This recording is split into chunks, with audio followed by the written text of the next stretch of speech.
Signal 1 मिनिटाचा आहे, तोपर्यंत सांगतो. कुणीही ₹1.5 ₹2 वरती व्याज दर देत असेल आणि पैसे लावा म्हणत असेल, अजिबात पैसे लावू नका, कुणाच्याही रेफरन्सने देऊ नका.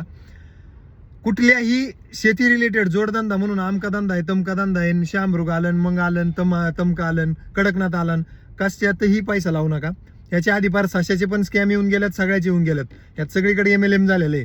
तिसरा विषय, कुठल्याही कुणाच्याही पर्सनल ट्रेनिंगला जाऊ नका. कुणी इथं शाना नाहीये. एखादा शेअर मार्केट शिकवतोय ना, त्याला तेवढी अक्कल असेल ना, तो दुसऱ्याला शेअर मार्केट शिकवतोय, तर तो स्वतः करोडोचा पैसा त्याच्यातून काढू शकतो. तो इन्स्टिट्यूट टाकून तुम्हाला मूर्ख बनवायला आलेला आहे, त्यामुळे तिथेही तुम्ही नादी लागू नका.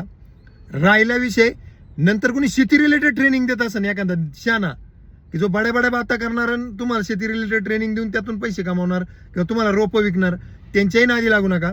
सरकारच्या होईल तेवढ्या स्कीमांचा फायदा घ्या आणि त्या स्कीमांमधून जेवढ्या सबसिडी म्हणा किंवा काय अजून काय पद्धतीने करता येईल ट्रेनिंग म्हणा, याचा शोध घ्या. गावातल्या आपल्या जे पण जाणकार आहेत, ग्रामपंचायत म्हणा, यांच्यात म्हणा, त्यांना जाऊन भेटा.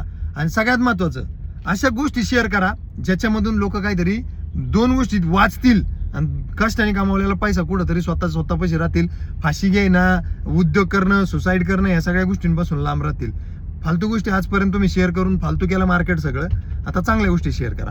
धन्यवाद.